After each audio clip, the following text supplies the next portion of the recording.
Ah! Oh, God. But soft. Oh, what light through yonder window breaks? Oh, it is the east, and Juliet is the sun. Ah, arise, fair sun, and kill the envious moon, who's already sick and pale with grief that thou, her maid, art far more fair than she. It is my lady. Oh, it is my love. Oh, that she knew she were. Oh, she speaks, yet she says nothing. What of that? Her eye discourses. I will answer it. Oh, I am too bold. Oh, 'tis not to me she speaks. Oh, see how she leans her cheek upon her hand. Oh, that I were a glove upon that hand, that I might touch that cheek. Ay me. Oh, she speaks. Speak again, bright angel. Oh, Romeo, Romeo, wherefore art thou Romeo? Deny thy father, and refuse thy name, or, if thou wilt not, be but sworn my love, and I'll no longer be a Capulet. Shall I hear more? Shall I speak at this? 'Tis but thy name that is my enemy. Thou art thyself, though not a Montague. What's Montague? It is nor hand, nor foot, nor arm, nor face, nor any other part belonging to a man. Oh, be some other name. What's in a name? That which we call a rose by any other name would smell as sweet. So Romeo would, were he not Romeo called, retain that dear perfection which he owes without that title. Romeo, doff thy name, and for thy name, which is no part of thee, take all myself. I take thee at thy word. Oh, call me but love, and I'll be new baptized. Henceforth I never will be Romeo. What man art thou that thus be screened in night so stumblest on my counsel? By a name. I know not how to tell thee who I am.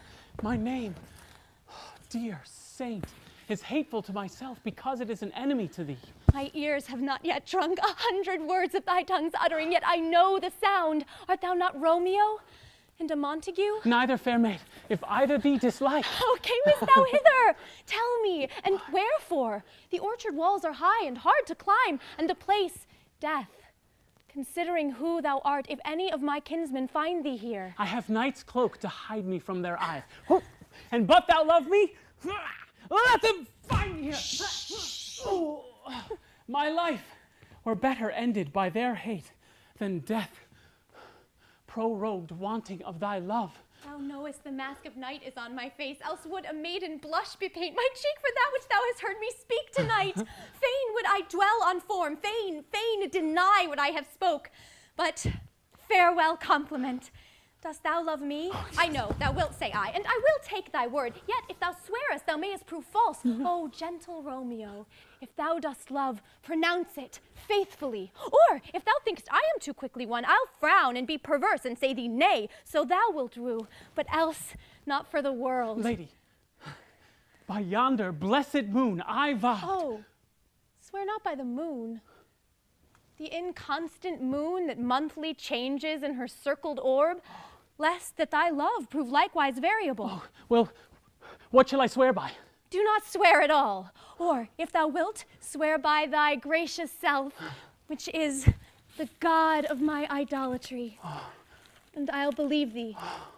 If my heart's dear love... Well, do not swear. Oh.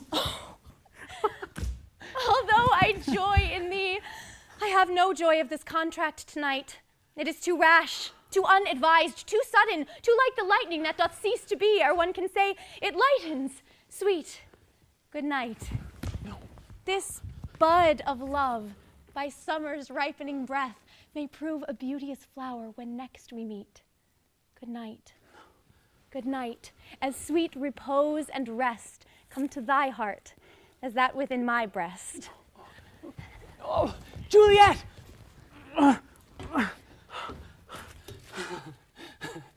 Wilt thou leave me so unsatisfied? What satisfaction canst thou have tonight? The exchange of thy love's faithful vow for mine. I gave thee mine before thou didst request it, and yet I would it were to give again. Wouldst thou withdraw it? For what purpose, love? but to be frank, and give it thee again. And yet I wish but for the thing I have. My bounty is as boundless as the sea, my love as deep. The more I give to thee, the more I have, for both are infinite.